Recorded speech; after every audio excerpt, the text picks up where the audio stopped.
Farid est un enfant de 5 ans. Il circule dans une pièce et il s'arrête de temps en temps pour saisir un objet. Sa circulation ne fait pas sens pour Bettina, qui est l'intervenante. Il circule de façon continue, d'un bout à l'autre de la pièce, il va et vient, avec son regard baissé. Cette circulation est ponctuée par des temps d'arrêt. Quand il se déplace d'un point à l'autre, Farid manipule les objets. Là aussi, il les déplace d'une main à l'autre et les observe attentivement. Ces opérations de circulation, qu'on peut qualifier d'un premier travail du sujet, Farid les fait seul. Il met à la porte l'intervenant. Ses tentatives d'entrer en contact avec lui sont vaines et n'ont pour effet qu'un écart de sa part. Il s'écarte de l'adulte. Que faire dans ce premier temps? Bettina décide de prendre note de ce qu'elle observe. La notion de rencontre avec le sujet psychotique est un des aspects les plus importants du travail clinique. Lorsque l'enfant arrive dans notre centre, à l'antenne 110, il a déjà construit une certaine façon d'être au monde. Nous, comme intervenants, nous avons à accueillir cette façon d'être. L'enfant vient aux ateliers avec ses objets, sa façon de circuler, sa façon de se présenter. Le travail qui se fait chaque jour chez nous ne consiste pas à imposer un apprentissage à ces enfants, en tout cas pas dans un premier temps. Avant de viser ce travail d'apprentissage, un tout autre travail doit se mettre en place. La question est de ne pas laisser l'enfant seul avec ses objets, cet enfant qui est aux prises avec le réel dans lequel il se trouve, mais il s'agit de lui faire des offres qu'il peut prendre. Alors, au début de ce travail, c'est un peu à tâtons que l'on procède. Parfois ça colle, parfois pas. On doit s'y reprendre à plusieurs fois. On invente, on se renouvelle. Petit à petit, l'enfant nous indique de façon extrêmement discrète, furtive, des pistes de travail. Pierre Falicon parlait ce matin de détails. Nous sommes dans la clinique du détail. C'est vraiment des toutes petites choses qu'il faut accrocher. À nous ensuite de suivre ces indications, l'indication de l'enfant, sans se précipiter. Car si l'intervenant montre une position trop désirante, elle risque d'être vécue par le sujet autiste comme une intrusion empreinte de violence dans son monde. L'atelier avec cet enfant, Farid, débute en octobre 2013. Très rapidement, 2 réunions cliniques se mettent en place pour parler de cet enfant. On y aborde la question des circuits, qui lui prend une partie de ses journées.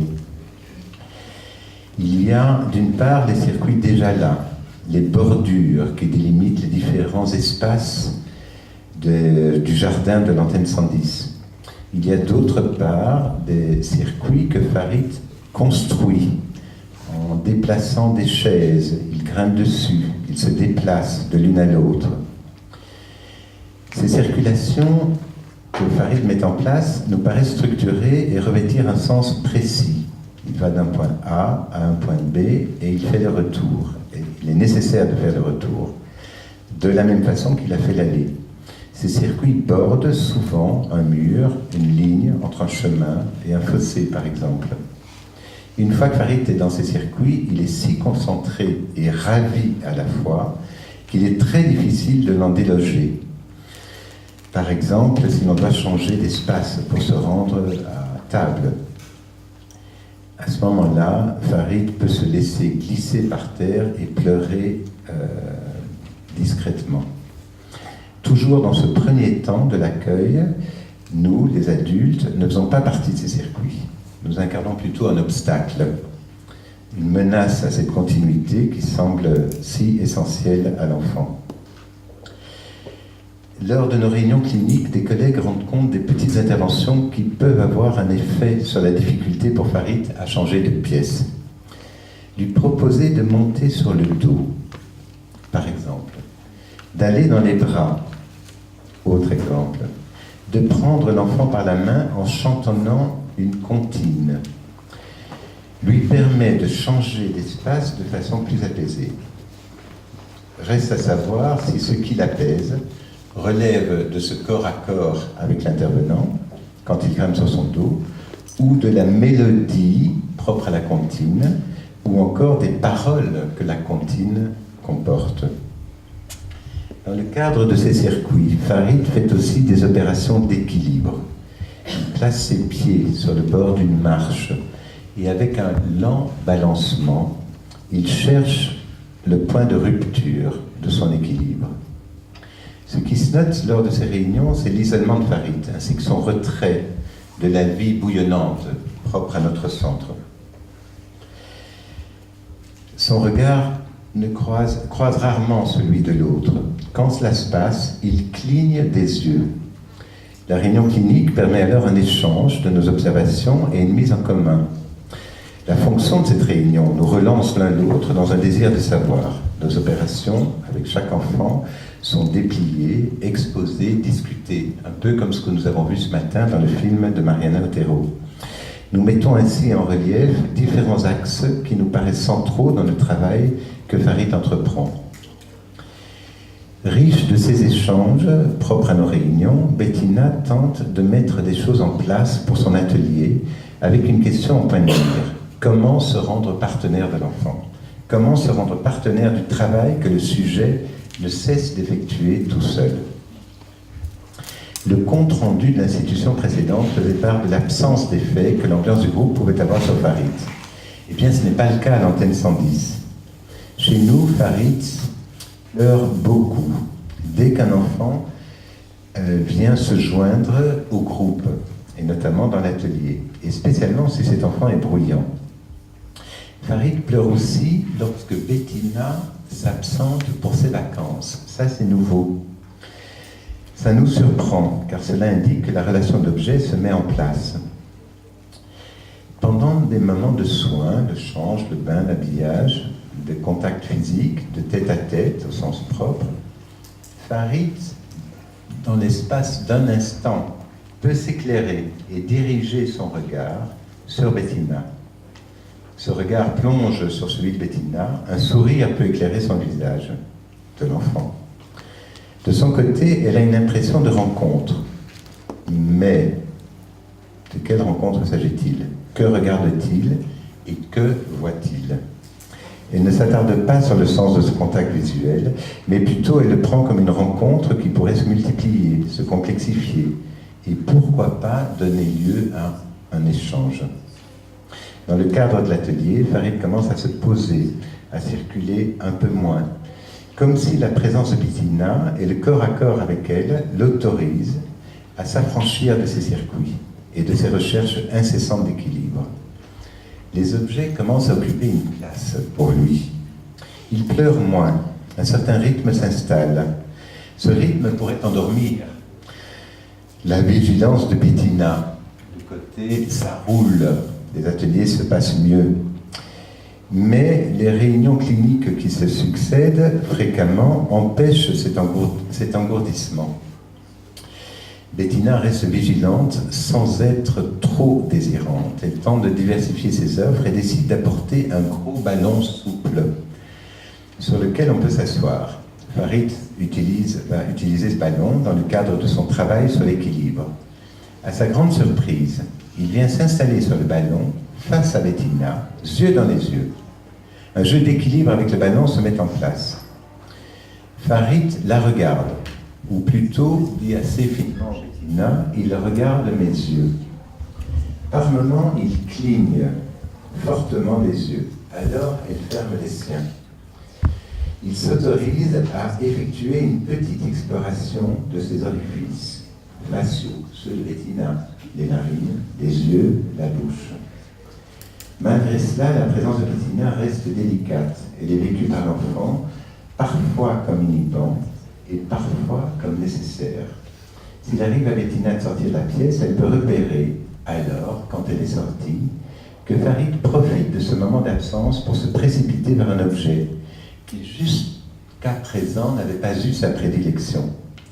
Il contemple cet objet, le manipule d'une façon différente que lorsqu'elle est présente.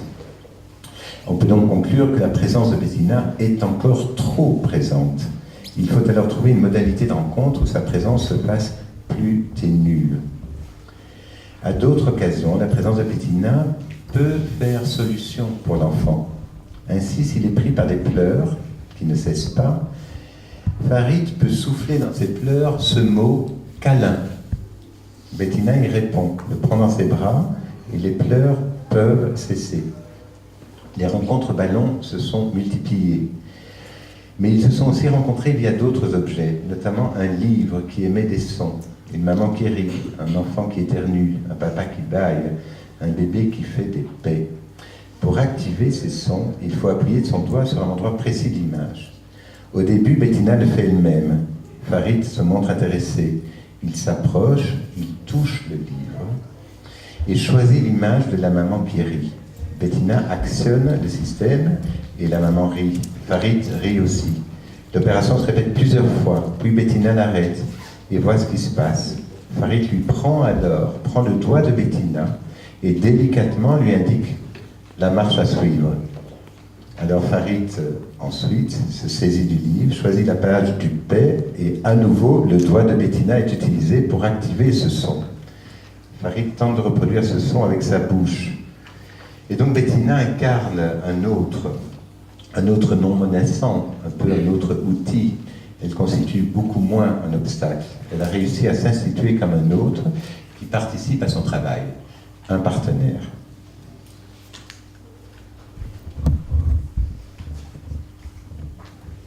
Norbert. L'orthophoniste Nadia, elle est en panne avec Norbert. Norbert refuse d'aller en classe. Or, Nadia est responsable de la classe. L'enfant refuse d'y aller.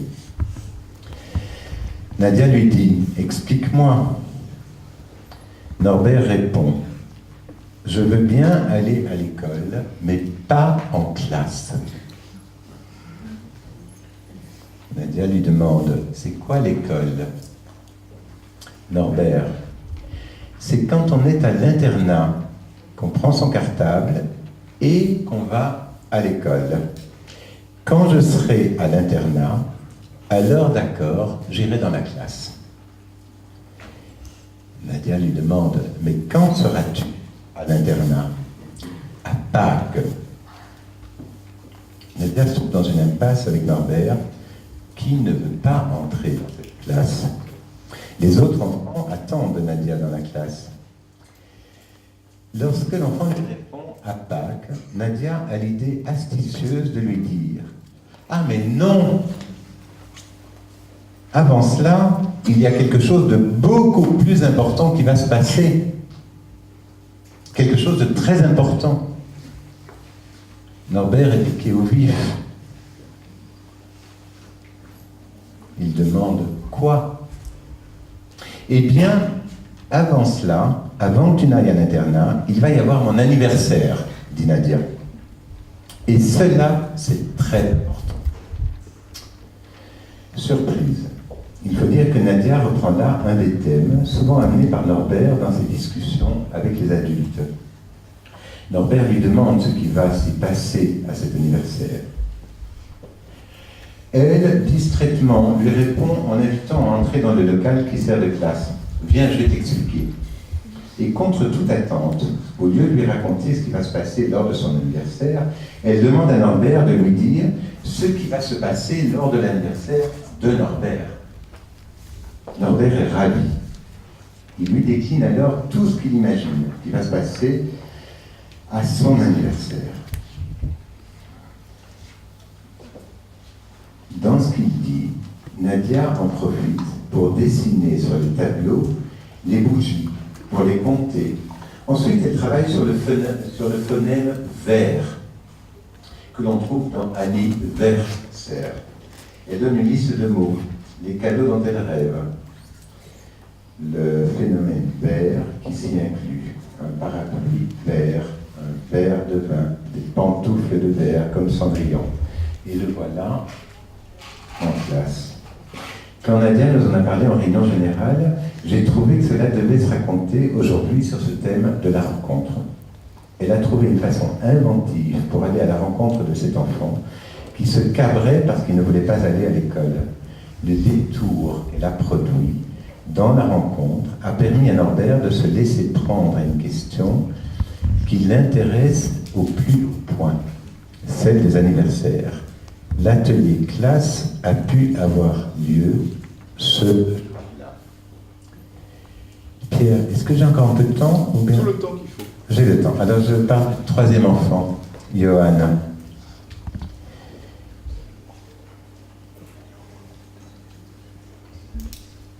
Johan arrive dans un atelier accompagné de deux objets. Tintin, sa peluche qui représente un chien, et un livre composé d'images de différents métiers. Or, ce jour, Johan se plaint qu'un autre enfant a abîmé l'oreille de sa peluche. Tintin. De façon bruyante, un peu théâtrale, mais il est quand même en larmes. Il mime en début d'atelier la scène du déchirement de l'oreille de sa peluche par cet autre enfant. Donc, contingence du jour. Sa peluche est déchirée du fait d'un autre enfant. L'intervenant, Cédric, prend cela au sérieux et s'écrie de façon théâtrale. Mais où est le docteur ? Johan, qui avait son livre sous la main, son livre de métier, le prend, l'ouvre, cherche la page composée des métiers, des personnes travaillant dans un hôpital et montre du doigt différents objets de cette page, le médicament, le pansement, etc. Et il dit, on va faire des photos et découper. Ce que fait Cédric avec un matériel informatique qu'il maîtrise très bien.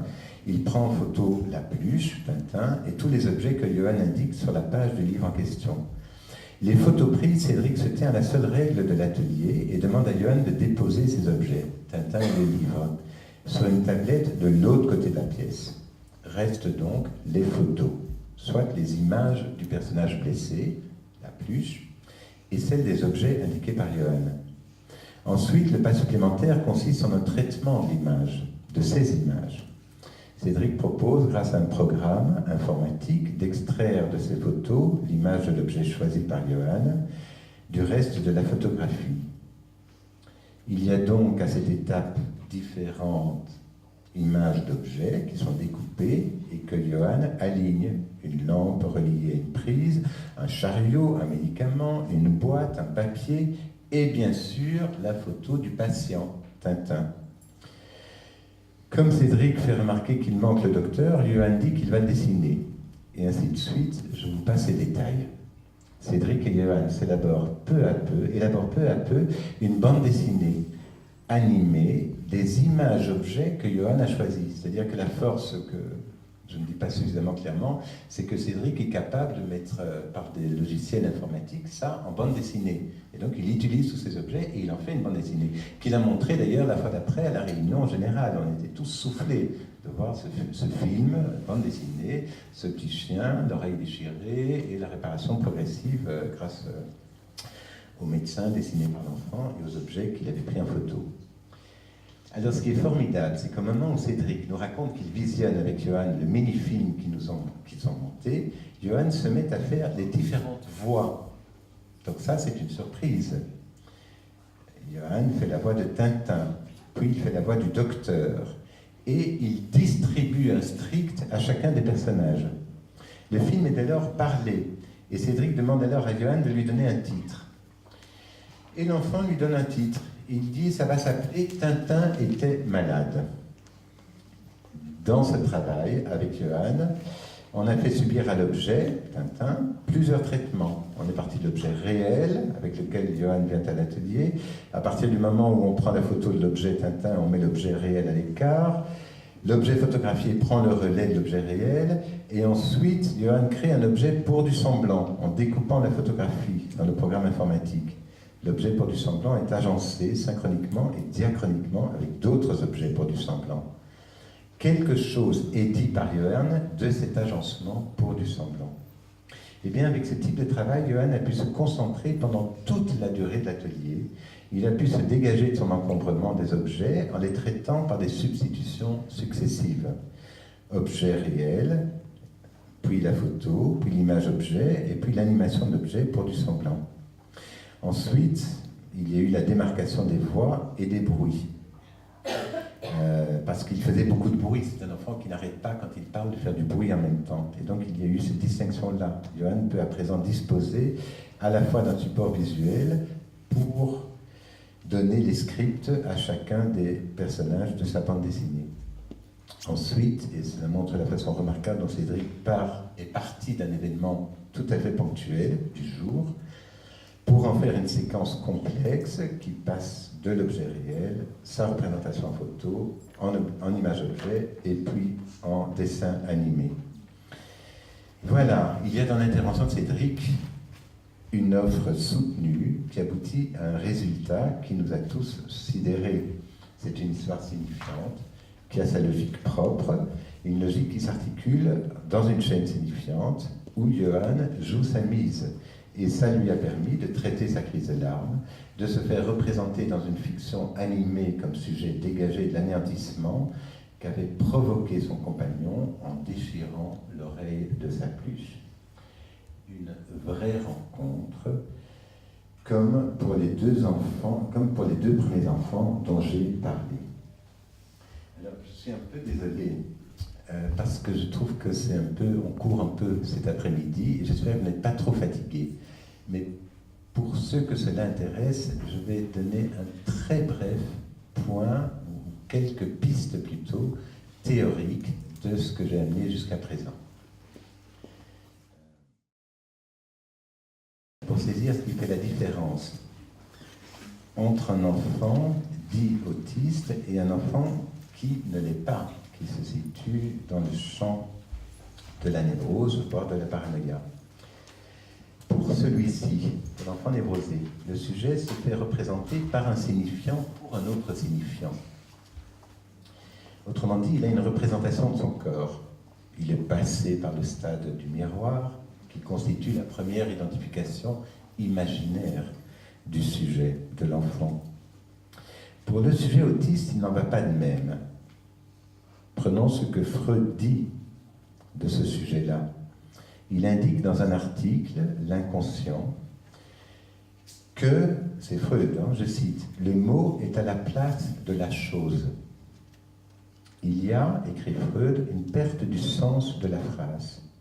Et dans le contenu de ce que dit le sujet, une relation aux organes du corps passe souvent au premier plan. On l'a entendu aujourd'hui avec les différents cas. Ainsi, Freud repère que, pour ces sujets, la langue a un rapport direct avec l'organe. Freud donne dans cet article l'exemple d'une patiente, d'un médecin, le docteur Tosk, qui prend son bien-aimé pour un tourneur d'huile, au sens littéral du terme. Il faut aller voir ça, c'est un bel exemple. Jacques Bory, que vous connaissez peut-être, c'est un psychanalyste à Lyon, qui a écrit un livre que je recommande sur la psychose, et qui porte comme titre « Le psychotique et le psychanalyste ». Jacques Bory décrit le cas d'un patient dont le discours est difficile à suivre, mais qui, dans son discours, répète souvent le mot « violence ». Quand l'analyste lui demande ce qu'il veut dire avec ce mot « violence », le patient lui répond qu'il s'agit d'un viol, mais lent. Pour cet homme, le signifiant ne renvoie pas à un autre signifiant. Il vaut pour lui-même. Freud indique que dans la schizophrénie, le processus peut aller si loin qu'un seul mot assure la fonction de toute une chaîne de pensée. Eh bien, on le sait aujourd'hui, grâce à l'enseignement de Jacques-Alain Miller, il y a l'enseignement classique de Lacan et son dernier enseignement. Dans l'enseignement classique, un signifiant premier renvoie à un signifiant deuxième pour représenter le sujet. Pour le sujet autiste, le signifiant premier ne renvoie pas à un signifiant deuxième. Il renvoie à un organe du corps. il y a une équivalence entre le signifiant tout seul et l'organe du corps. Autrement dit, le mot n'est plus le meurtre de la chose, il est la chose. Comment alors faire avec le corps quand il y a une connexion directe entre le mot et l'organe? Comment faire avec le corps sans le secours d'un discours établi? Voilà la question délicate pour un certain nombre de sujets que nous rencontrons.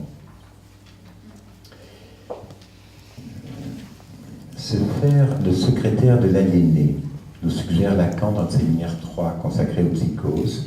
C'est dans une première approche se situer dans le champ du langage. C'est donner un sens à ce qu'on lit.